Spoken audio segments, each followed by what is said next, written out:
जो दरबार पाट कर जो ये झूठ नहीं सत्य महात्म हो ये जो ये बड़े हनुमान चालीसा हो चिंता की गुरु दीदा हनुमान मेरे राम जी राम रतनये संकट हरण राम लखन सीता सहित हृदय में नमः अखंड मंडलाकार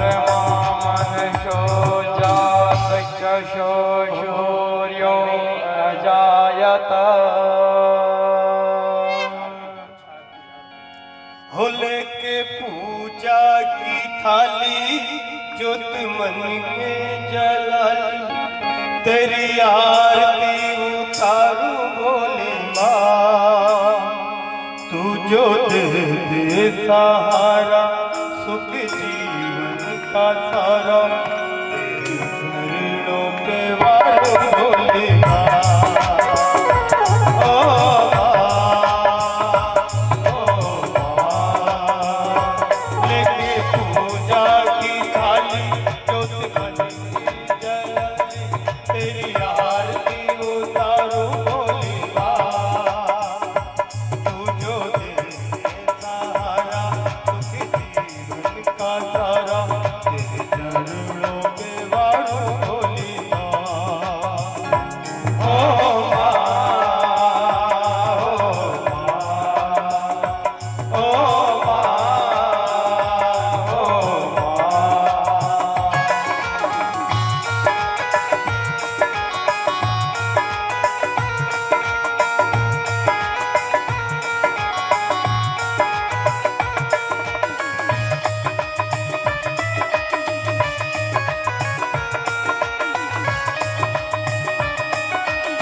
तेरे चरणों की लेकर हाथ तिलक लगाया धूल तेरे चरणों की लेकर हाथ तिलक लगाया यही काम ना लेकर भैया द्वार तेरे मैं तेरी सेवा देखो के सारा जीवन गुजारू बोलगा तू जो दे सहारा सुख जीवन का धारा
सफल हुआ ये जन्म के बैठा मुझसे गंगा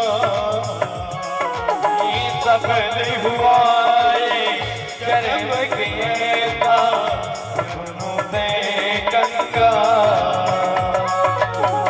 तूने बाकी का धन देकर कर दिया माला माल रहे जब तक ये प्राण कर तेरा ही ध्यान नाम तेरा चारू बोलवा तू जो दे सहारा सुख जीवन का तारा तेरे चरणों पे मारो बोले माँ ओ माँ ओ माँ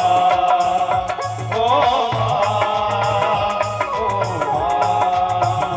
लेके पूजा की थाली ज्योति बन की जगाली तेरी आरती उतारू बोली माँ तो जो दे सहारा सुख जीवन का तारा तेरे चरणों पे वारो बोली माँ ओ माँ ओ माँ ओ माँ कर्पूरे गौरम करुणावतारम संसार सारम तुझकृतयारम सदा वसंतम हृदयारविंदे भवं भवानी सहितं नमामि अंधारे माला गणिताने गाये कपाले माला तुलसे कराये दिव्यांबराय जनिगंधराय नमः शिवाय ओम नमः शिवाय त्वमेव माता पिता त्वमेव त्वमेव बन्धो सखा त्वमेव विद्या स्वयं त्वमेव त्वमेव सर्वं त्वमेव देव त्वमेव सर्वं त्वमेव देव गुरुर्ब्रह्मा गुरुर्विष्णु गुरुर्देवो महेश्वरः गुरुर्साक्षात् तस्मै श्री गुरवे नमः तस्मै श्री गुरवे नमः तस्मै श्री गुरवे विगत 3 दिनों से देवी भागवत महापुराण की अमृत रूपी धारा रिसामा ग्राम से बह रही है। आज चतुर्थ दिवस से है और आप सभी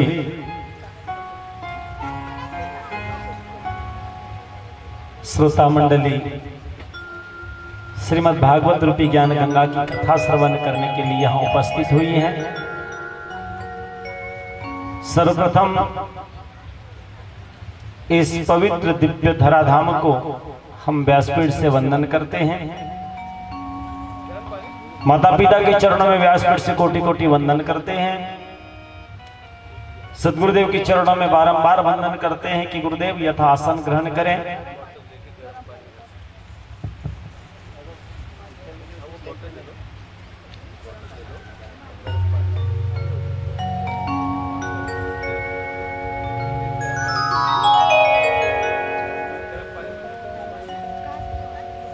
ग्राम देवता, स्थान देवता, वास्तु देवता,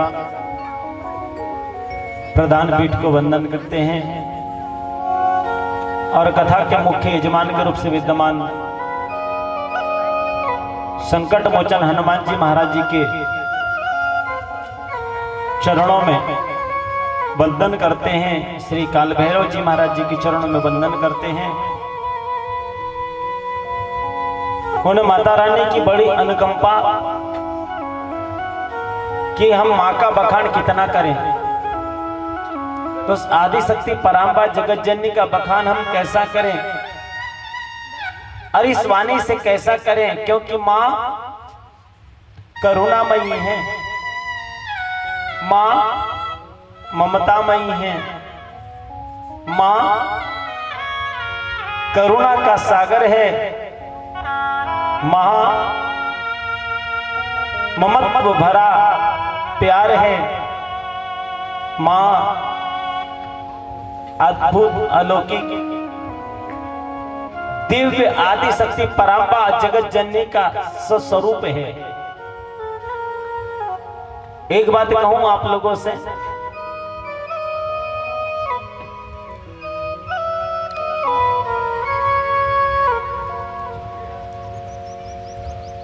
हर एक चीज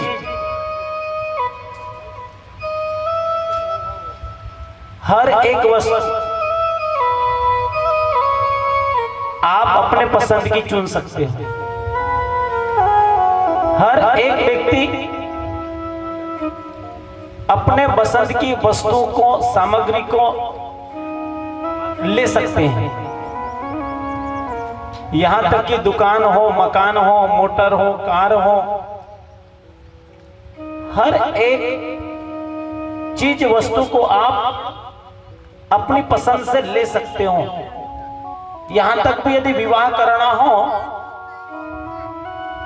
तो जो लड़का है वो अपने पसंद की लड़की चुन सकता है, चाहे लड़की भी हो तो अपने पसंद की वर चुन सकती है ना। लेकिन अपने पसंद की चीज नहीं मिलती है। अपने पसंद की कौन सी चीजें नहीं मिलती हैं? वो है मां। किसकी इच्छा से मिलती हैं? किनकी इच्छा से मिलती हैं? वो परमात्मा की शक्ति से, परमात्मा की इच्छा से हमको प्राप्त होती है वो मां, जिस मां की कोख में हमें 9 माह रहने का सौभाग्य प्राप्त होता है। नवम मासा नवम दीनः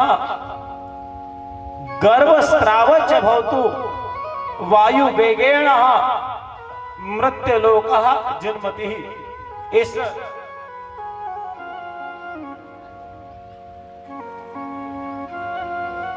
मृत्युलोक में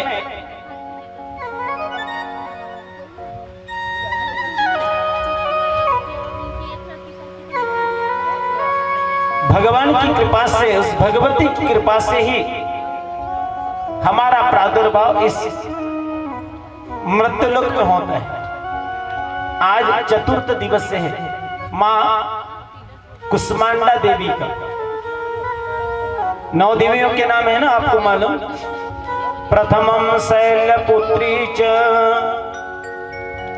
द्वितीयम ब्रह्मचारिणी,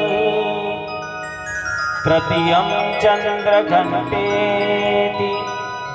कुष्मांडेति चतुर्थकम,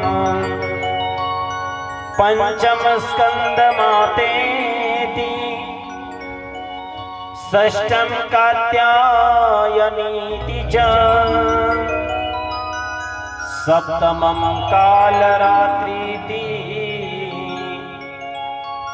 महागौरीति चाष्टमम्, नवमं सिद्धिदात्री च,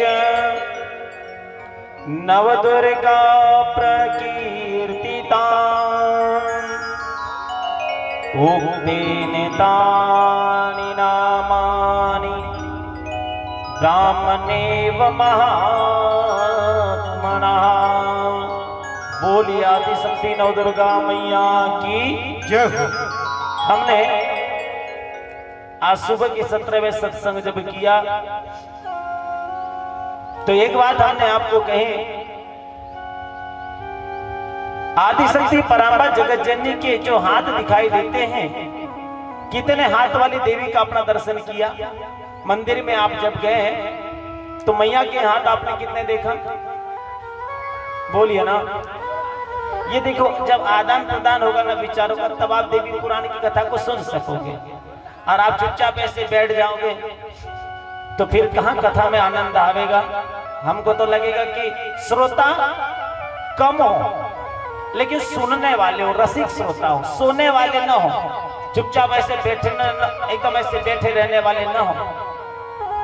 और एक बात बताएं, जिसको हंसते नहीं आता ना, तो उन्हें अपने जिनको हंसते नहीं आता है, जिनको बोलते नहीं आता है, उन्हें अपनी दुकानदारी खोलना ही नहीं चाहिए। दुकानदारी खोलने के लिए दुकानदार क्या करते हैं? अरे बोलो ना। कई लोग तो दुकानदारी ऐसे बंद करके रखा जैसे घर से लड़ झगड़ करके गुस्सा से आए हैं। अरे बाहर जितना भी हो सब टेंशन ही है। यहाँ पर एक पॉजिटिविटी, सकारात्मक ऊर्जा हमें इस देवी पुराण के माध्यम से हमको यहाँ से प्राप्त होता है। हर जगह तो किलकिल ही है। रसोई में भी देखो तो खाओ खाओ खाओ खाओ खाओ का ही है। लेकिन यहाँ पर एक है कि सकारात्मक ऊर्जा अर्थात भक्ति में बहुत बड़ी शक्ति होती है। तो मैया रानी के दर्शन आपने किए हैं, तो मैया रानी के हाथों के दर्शन आप लोगों ने किया। मैया रानी के हाथ कितने हैं? हाँ, कहाँ देखे आपने? जवाब हम चाहेंगे। अष्टभुजा आप कह रहे हैं, 8 भुजा वाली देवी को आपने कहाँ देखा? आपके आम गांव में है क्या? 4 हाथ वाली कोई बिटिया है? 5 हाथ वाली कोई है क्या दादाजी? 8 हाथ वाली देवी को आपने देखा है मंदिरों में। 8 हाथ वाली देवी का दर्शन किया है आपने पोस्टरों में, बराबर ना? कैलेंडर में, पोस्टरों में या फिर मंदिरों में आपने दर्शन किया है। आज आपको हम प्रत्यक्ष रूप से आज चतुर्थ दिवस कुष्मांडा देवी के स्वरूप में आपको अष्टभुजा के दर्शन आज हम आपको करा रहे हैं। अष्टभुजा मतलब जिनकी 8 भुजाएं हैं। तो 8 भुजा के लिए कितने रूप धारण करना पड़ेगा तब 8 होंगे? कितने लोगों को इकट्ठा करना पड़ेगा तब 8 लोग हाथ होंगे? अरे बोलिए ना। ये 4 में कौन कौन आते जानते हो? अष्टभुजा में सबसे पहला दर्शन होता है हमारा, जिससे हमारा जन्म होता है। बोलिए कौन? तो मां के हाथ कितने? जिस मां ने हमें जन्म दिया है, जिससे हमारी पहली मुलाकात होती है, जो अपने उदर में रख करके हमें इस धरती पर ले आती है, रात भर नहीं सोती है और अपने ही उदर में हमारा पालन पोषण करती है। कितनी वेदना उस मां को उस गर्भ में होती है जन्म देते समय। ऐसे तो भगवान का नाम किसी को याद आता है या नहीं आता, लेकिन 2 जगह ऐसे होते जहां भगवान का नाम जरूर याद आता है। एक जब दुख तकलीफ हो। कुछ लोग कहते हैं गुरुजी नरक वरक कहां है? जाकर देखिएगा हॉस्पिटल में। हॉस्पिटल में इतने मरीज इतने दिखाई देते, इतने पेशेंट दिखाई देते, देखकर कुछ समय कहते राम राम, कौन पुण्य किए कौन पाप किए हैं, ऐसी दशा में ये लोग आए हैं। स्वर्ग यही है, नरक यही है। जो मां हमें अपने कोख में रखती है, कोख में रख करके हमारा पालन पोषण करती है, उस मां के हाथ, अरे बोलो ना, 2 हाथ। हम उस जन्म देने वाली मां को समझे तो समझ लेना हम देवी पुराण को समझ सकते हैं। लेकिन हम उस 2 मां को नहीं समझ पाते हैं। दर दर की ठोकरें खाते हुए मां इधर उधर भटकती रहती है और फिर हम करते रहते ओम जय अम्बे गौरी श्यामा गौरी। कितनी अगरबत्ती धूप लगाओ और घर की मां तुम्हारी दुखी आ रही है, क्या वो जगत जननी मां प्रसन्न होगी? बोलिए, मुझे जवाब चाहिए आप लोगों से। जिस मां ने 9 महीने रख करके तुम्हें गर्भ से निकाल करके जन्म दिया है, अपने स्तनों का पान कराया है, अमृत पान कराया है, स्वयं गीले में रख करके तुम्हें सूखे में रखा है, अपने सुख का सर्वस्व बलिदान करके, अपने सुखों का त्याग करके, स्वयं दुख को सह करके तुम्हें ममता रूपी आंचल होने दिया है। क्या उस मां को सता करके, दुख दे करके क्या आप खुश रह पाओगे? तो पहले हो गई जन्म देने वाली मां। जन्म देने वाली मां के हाथ हो गए 2। कालांतर में हमें मिली बहन। कौन मिली?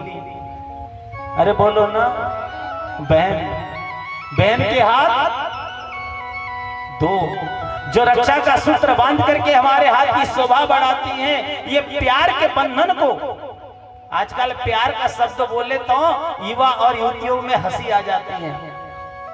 अगर प्यार शब्द मुखारबिंद से निकल जाता है, प्यार तो हिंदी शब्द हो गया, अगर इसी को अंग्रेजी में यदि बोला जाए तो जो युवतियां हैं, युवक लोग हैं, उनको एकदम क्या कहते हैं प्यार को अंग्रेजी में?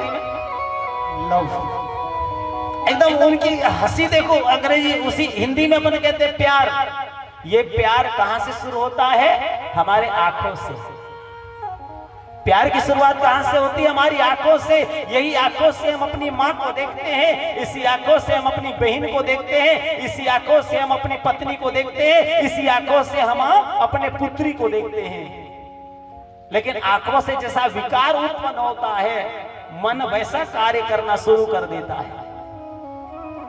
आंखों के माध्यम से जैसा जीव ये दृष्टि, आंखों के माध्यम से जीव जैसा दर्शन करता है, जैसे देखते हैं वैसा मन कार्य शुरू कर देता है।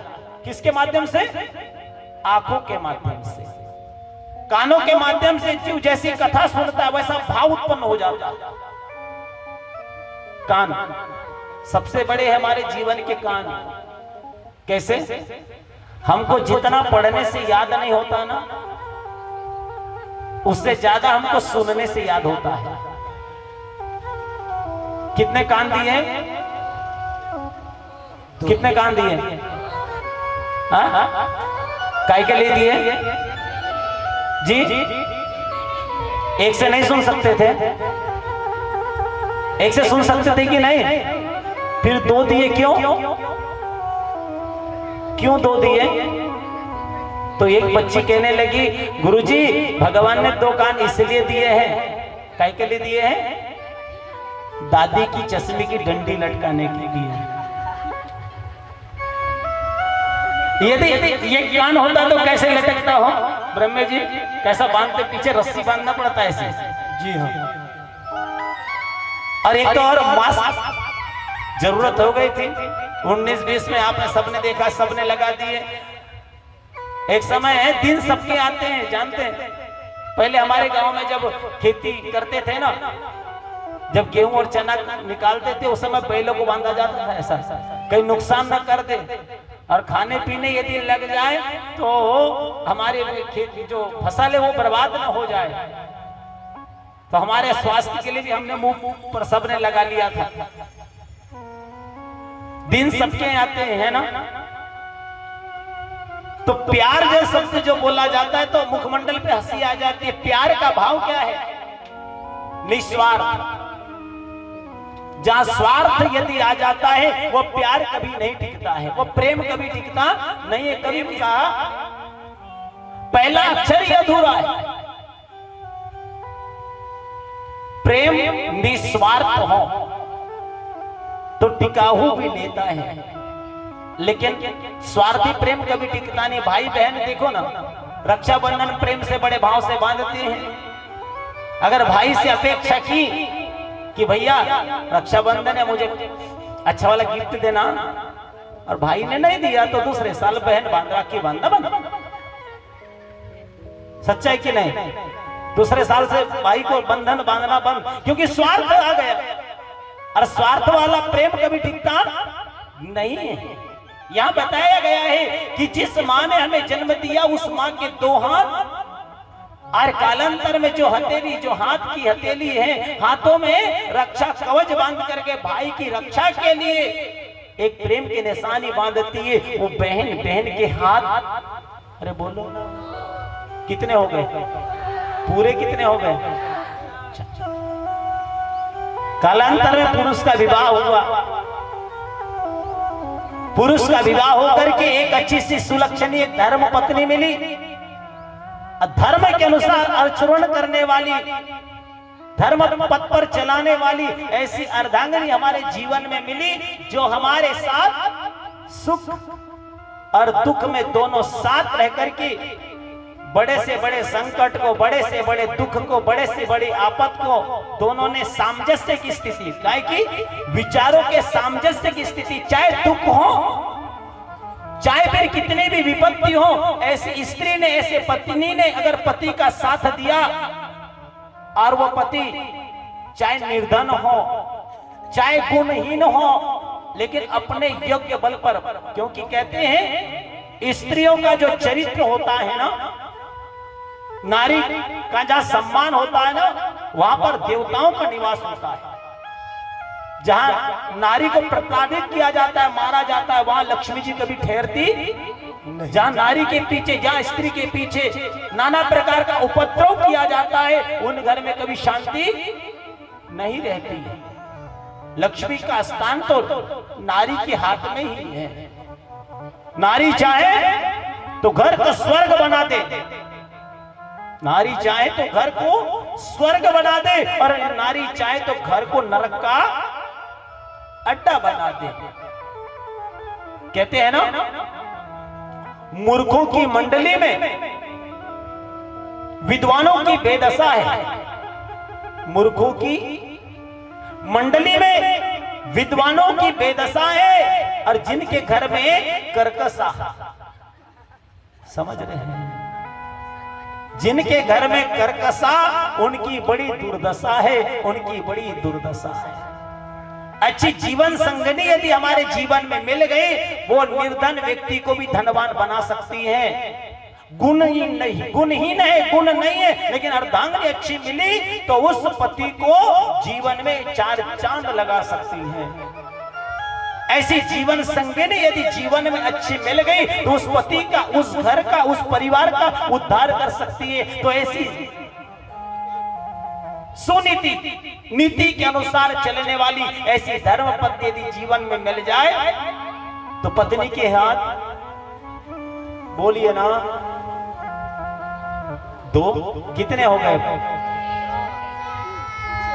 कितने हो गए? 6 हो गए। और कालांतर में हमारे यहां एक बेटी का प्रादुर्भाव हुआ, कन्या का प्रादुर्भाव हुआ। उस कन्या के 2 हाथ, कितने हो गए? 8। यदि हमने इन 8 को समझ लिया, इन 8 को हमने भाप लिया, तो हम वो अष्टभुजा को समझ सकते हैं। और अगर हमने इन 8 को नहीं समझ पाया, ये 4 को नहीं समझ पाया, तो हम फिर वो अष्टभुजा को पूजे या फिर 32 भुजा वाली को पूजे। फिर रात दिन अगरबत्ती या धूप लेकर जाए, आपको माता रानी प्रसन्न नहीं होगी। पहले हमको जमीन लेवल पे, घर लेवल पे, परिवार लेवल पे, गृहस्थ लेवल पे हमें अपने घर में 4 को समझ लेना है। यदि हमने 4 को यदि समझ लिया तो अष्टभुजा आपके घर में दर्शन देने के लिए आपके द्वार पर खड़ी होगी। बोले जगत जननी मैया की जय हो। जयकारा शेरा वाली का बोल, सच्चे दरबार की। और एक बात ही कहूं, इस बार हम होली महोत्सव में जब वृंदावन गए थे ना, होली में, तो वहां से भी यहाँ पर जो वृंदावन में हमारे साथ रामश्याम आश्रम में मिले थे, ऐसे यहाँ पर उपस्थित, एक बार जोरदार इनके लिए आप वहीं से ताली बजा दीजिए। होली महोत्सव में जिन्होंने गिरिराज जी की परिक्रमा करी, खूब आनंद आया है। ऐसा दर्शन, तो आइए माता रानी के चरण शरण चलते हैं और अपनी वाणी उस जगत जननी जगत कल्याणी तक पहुंचाते हैं कि हमारी वाणी शुद्ध हो, पवित्र हो और हमारा मन माता रानी के चरणों में लगे। बोले जगत जननी मैया की जय हो। आप लोग जय बोलने में कंजूसी करते हैं। चाहे काली कहो या कहो मां लक्ष्मी, चाहे काली कहो या कहो मां लक्ष्मी, कहो मां गौरी अम्बे, हमारी जगदम्बे, हमारी जगदम्बे। चाहे काली कहो या कहो मां लक्ष्मी, या कहो मां गौरी अम्बे, हमारी जगदम्बे, हमारी जगदम्बे, हमारी जगदम्बे।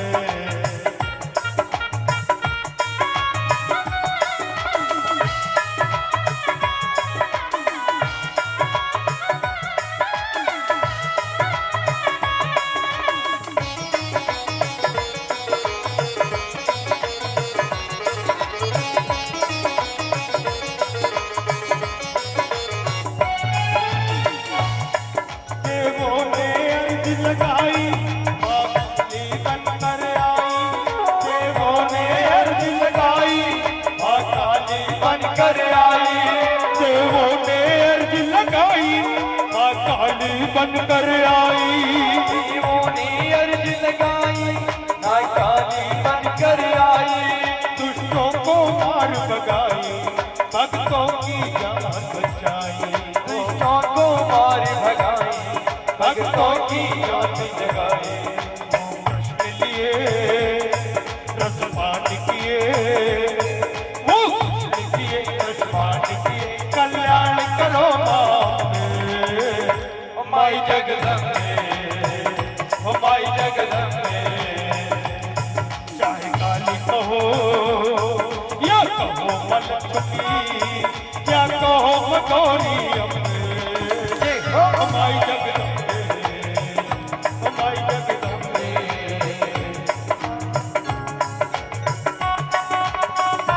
देखिए, ताली वो नहीं बजाते जिनके मन में गम होता है, ताली वो नहीं बजाते जिनके मन में गम होता है, और ताली तो वही बजाते जिनके हाथों में दम होता है। उठाइए दोनों हाथ और माता रानी की चरण शरण जयकारा शेरा वाली दा बोल सच्चे दरबार की जय हो।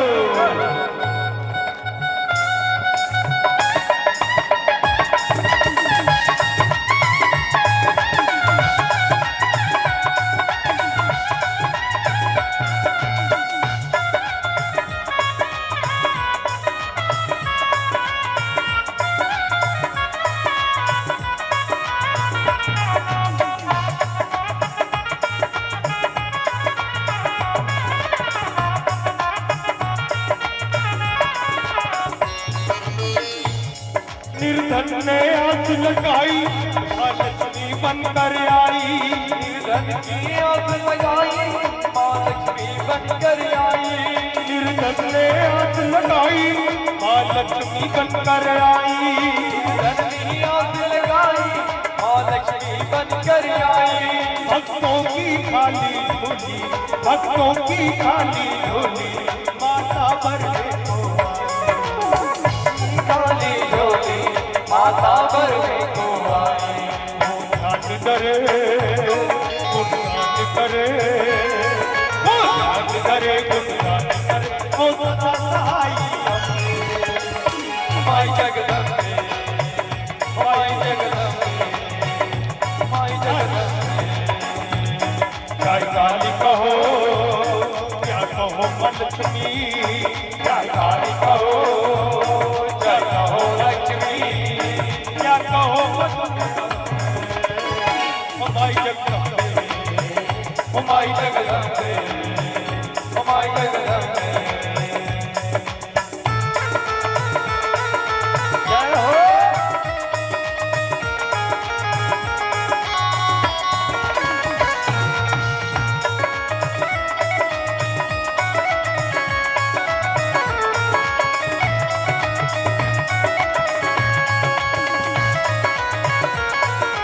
माता रानी जयकारा लगाकर हाथ बढ़ाइए, बोलो शिवजी महाराज की।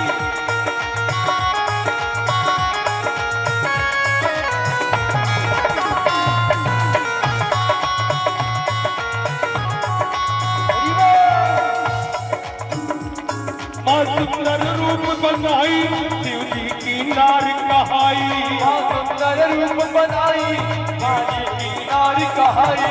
माँ सुंदर रूप बनाई, शिव जी की नार कहाई, माँ सुंदर रूप बनाई, शिव जी की नार कहाई। सुंदर नमहातों से, इन सुंदर नमहातों से भोले को भाग खिलाए। इन सुंदर नखोरों में भोले की आग मिलाई। माँ सुंदर रूप बनाई, शिव जी की नार कहाई, माँ सुंदर रूप बनाई, शिव जी की नार कहाई।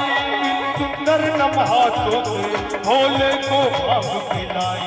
इन सुंदर हाथ से भोले को आग पिलाई।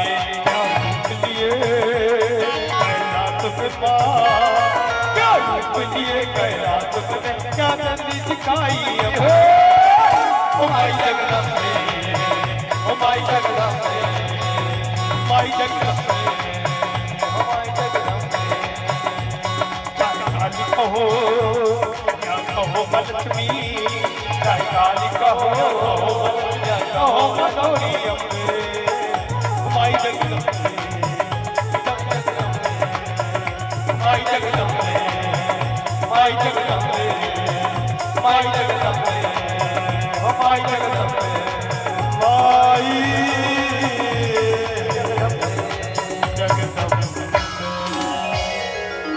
बोलिए जगत जननी मैया की जय हो। बोलिए आदि शक्ति मैया की जय हो। अब सुन रहे कि सो रहे हैं जी?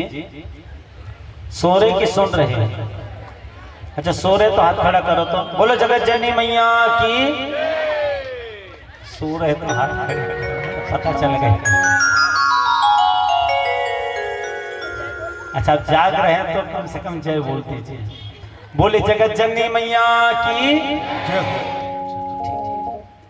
जागृत अवस्था हमेशा रहे। तो श्रीमद् भागवत महापुराण पुत्र ने पिता को सुनाई है। वेदव्यास जी के पुत्र सुखदेव जी ने परीक्षित को श्रवण कराई और आज स्वयं वेदव्यास जी श्रीमद् देवी भागवत महापुराण की कथा परीक्षित के पुत्र जन्मजय को श्रवण करा रहे हैं। जन्मजय ने एक बड़ा अपराध किया। कौन सा? सर्प यज्ञ करा करके, सर्प की आहुति छोड़ करके। वेदव्यास जी कहते हैं हे जीवों, हे मनुष्य, हमें जीवों से प्यार करना चाहिए, प्रेम करना चाहिए, किसी जीव की हत्या नहीं करना चाहिए। कब समय कैसे आएगा कह नहीं सकते। जन्म, मृत्यु, हानि, लाभ, जस, अबजस, ये सब परमात्मा के हाथ में है। व्यास जी कहते हैं, आप लोग कथा में श्रवण करते हैं मधु और कैटभ। मधु और कैटभ की उत्पत्ति कहां से हुई जानते हो? आज भी मधु कैटभ जिंदा है। मधु कैटभ कहां से आए हैं? मधु कैटभ की उत्पत्ति योग निद्रा यदा विष्णु जगते कारण विकृते। भगवान विष्णु के कानों से, कानों के मैल से मधु और कैटभ की उत्पत्ति हुई है। आज भी हमारे कानों में, विशेषकर सबके कानों में मल होता है और मल से कौन राक्षस उत्पन्न होते? मधु और कैटभ। ये मरे नहीं है, आज भी जिंदा है। भले देवी पुराण में मर गए हो, कथा के माध्यम से मर गए हो, लेकिन आज भी गांव में, समाज में मधु और कैटभ जिंदा है। कैसे जिंदा है? अगर 4-5 महिला यदि वार्ता कर रही हो तो ये कान लगा करके फिर देखते कि हमारी तो चर्चा नहीं की है, हमारी तो बात नहीं की है, हमारी तो कोई निंदा नहीं की है। आंखों का देखा कभी कभी गलत हो सकता है, तो कान का सुना भी गलत हो सकता है। लेकिन कान की सुना सुनी में हम लोग पड़े रहते हैं, इसने वो बताई, उसने वो बताया, और इसमें विवाद उत्पन्न हो जाता है। ये मरे नहीं है। कौन? मधु और कैटभ। इनकी उत्पत्ति कहां से होती? कान से। आज भी महिलाओं में ये बात लगी रहती है, दीवारों में भी कान होते हैं, पूछते रहते हैं। कभी सास यदि कहीं बैठने चली गई तो बहू पीछे से आकर के सुनती है, कहीं मेरी सास ने बुराई तो नहीं करी। आने दो घर में, उसकी खटिया खड़ी और बिस्तर गोल करती है। सच्चाई की नहीं, एक कथा के माध्यम से संदेश भी है। विष्णु कर्ण मलो दूतो हंतो ब्राह्मण मोदगतो सनाभि कमले विष्णु स्थितो ब्रह्मा प्रजापति। हे जन्मजय, कल्प के अंत में जब संपूर्ण जगत एकावरण में निमग्न हो रहा था और सबके प्रभु भगवान विष्णु शांताकारम भुजगशयनम विष्णु जगत कारण विकृत शेष नाग की सैया पर योग निद्रा में भगवान आश्रय ले रहे थे। उस समय उनके कानों के मैल से दो असुर उत्पन्न हुए, जिनका नाम हुआ है मधु और कैटभ। ये मधु और कैटभ बड़े खराब है महाराज। ये जरूरी नहीं है कि पुरुषों के कान से ही निकले, ये महिलाओं के कान में ज्यादा रहते हैं। और इधर उधर की कानाफूसी सुन सुन करके कई लोगों के घर बर्बाद हो जाते हैं महाराज। जैसे पुराने समय हम स्कूल पढ़ा करते थे, लोग कहा करते थे कि कौवे ने कान ले गया, कान ले गया, कान ले गया। हम उस कौवे के पीछे दौड़ दौड़ करके समय भी बर्बाद कर देते थे और खुद भी शरीर से थक जाते थे। लेकिन कान हमको मिला, क्योंकि कान तो हमारे ही शरीर में लगा हुआ है। समय भी गया और शरीर भी थक गया। वैसे इधर उधर की सुना सुनी में कई लोगों के घर बर्बाद हो जाते हैं। इधर उधर की सुना सुनी में ध्यान रखना चाहिए मैया, ये सच्चाई है या झूठ तो नहीं कह रही है, क्योंकि आज के समय कई लोग अच्छा नहीं देख सकते। यदि आप अपने परिवार में अपना परिवार यदि सकुशल यदि व्यतीत करते हैं, तो आपका पड़ोसी आपके परिवार को सकुशल नहीं देखता है। कैसे रह लेते हैं, कैसे खा लेते हैं, कैसे पी लेते हैं, कैसे देखो ना छोटा सा परिवार कितना आनंद से रहता है। धन संपत्ति नहीं है फिर भी देखो कितने खुशहाल जीवन व्यतीत करते हैं। और हम देखो लाखों की संपत्ति महीने की आ रही है, लेकिन शांति नहीं है, संतुष्टि नहीं है। तो ईर्ष्या भाव उत्पन्न होते रहता है, जलन भाव उत्पन्न होते रहता, होता है कि नहीं? आप हम सब गांव में है, समाज में है, और इधर उधर की निंदा चुगली मनुष्य का सबसे बड़ा शत्रु निंदा और चुगली। किसी की निंदा नहीं करना चाहिए, चुगली नहीं करना चाहिए। निंदा करने वाली तो जिसकी हम करते हैं ना, वो तो सुधर जाती है, उसके जीवन में परिवर्तन सा आ जाता है। लेकिन हम पाप के भागी बन जाते हैं, हम दोष के भागी बन जाते हैं। तो माताओं विशेषकर ध्यान रखना, जो कानों में इधर उधर की हम बातों को सुनते हैं, उस बातों को सुन करके भगवान ने दो कान दिए ना, किस लिए दिए हैं? किस लिए दिए हैं? सुनने के लिए। एक से चल सकता था काम, लेकिन दो दिए। जो हमारी काम की बातें हैं, जो हमारी ज्ञान की बातें हैं, उसको हमने जीवन में उतारना चाहिए। और जो हमारी काम की नहीं है, उसको ये कान से सुनकर ये कान से निकाल देना चाहिए। मराठी में कहावत दिए जाते थे, कानों के ऊपर से एक सुनार दादा को लेकर के एक मुहावरा बन गया है, नड़ी फूंकली। अरे बोलो ना, नड़ी फूंकली सोनारे नहीं इकड़ोन तिकड़ोन गेले। हमारे एक मुहावरा था।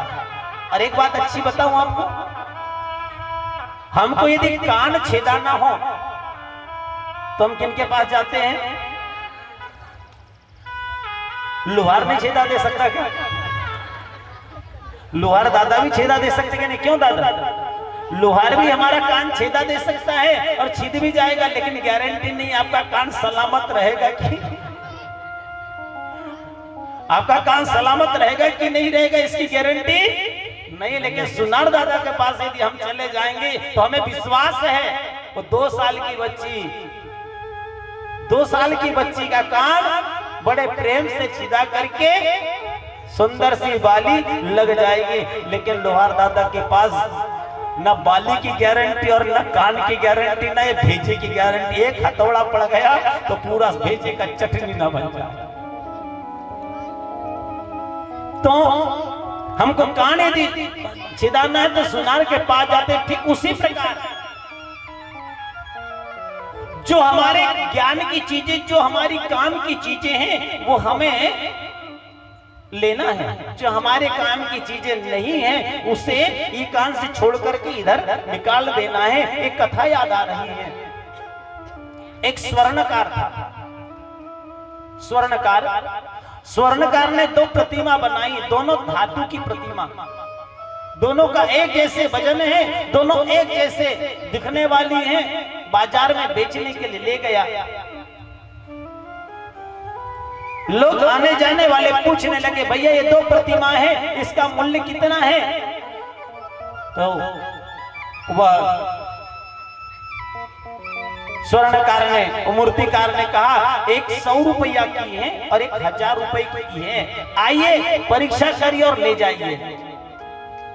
जो मूर्ति बेचने वाला था कहा कि एक 100 रुपए की है और एक 1000 रुपए की है, आइए परीक्षा करिए और ले जाइए। बहुत सारे लोग आ गए, बोले इसका वजन ज्यादा है क्या? बोले नहीं नहीं, दोनों का वजन बराबर है, एक 100 रुपया की है और एक 1000 रुपए की है। लोग आते थे, देखते थे, चले जाते थे।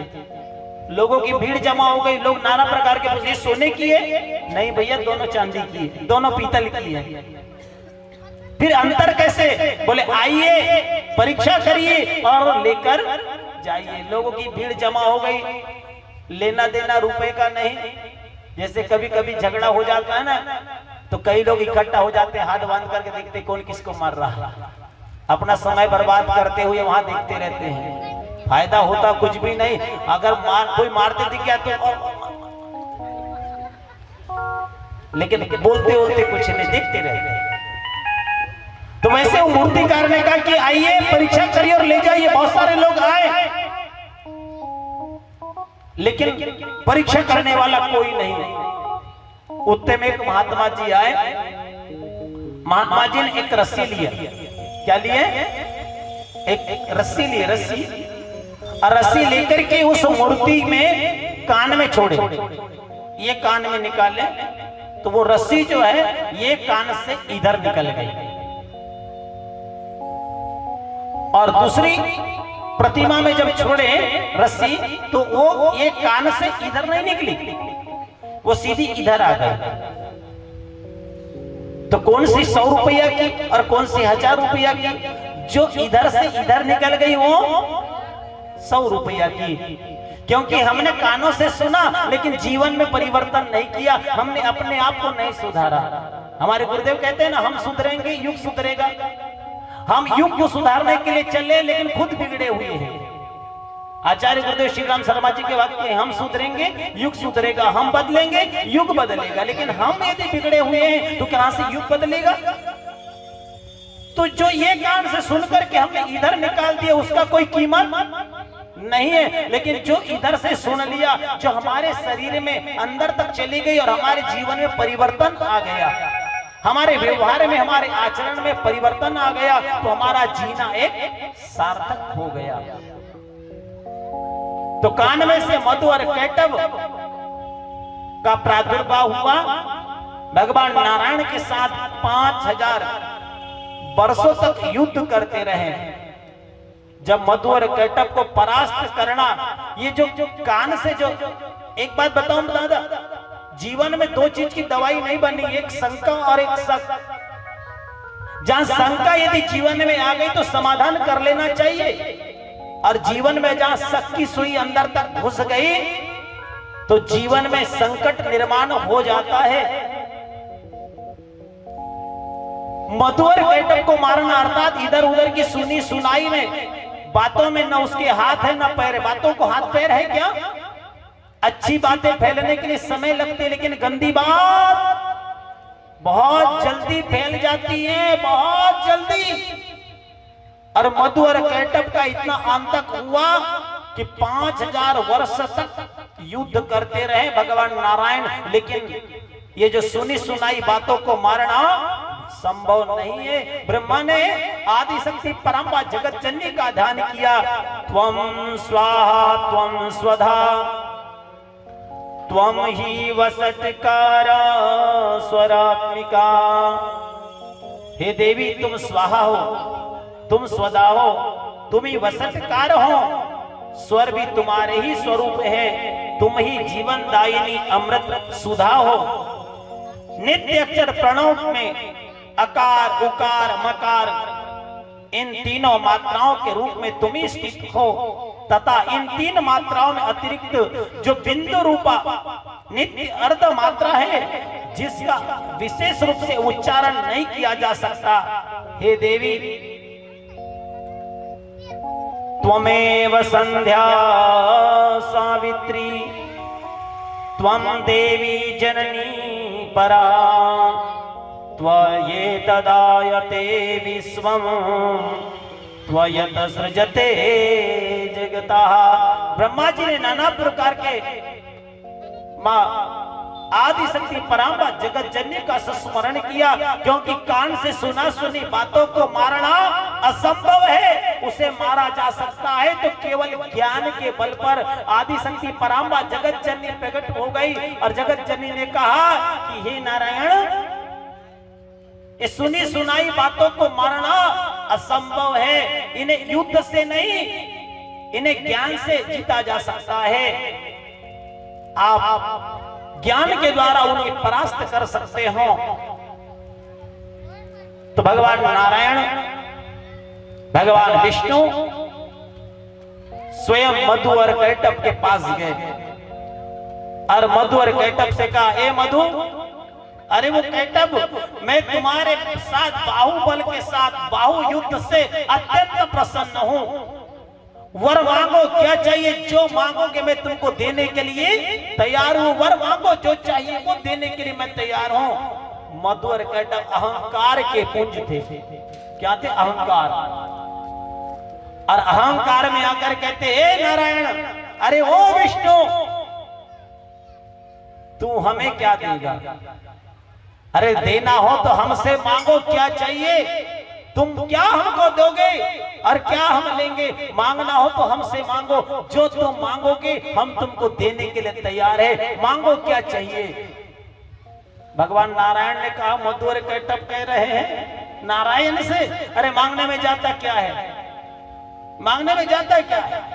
तो भगवान नारायण ने कहा, मधु और कैटभ, आप मुझे देना चाहते हो तो मुझे दे दीजिए।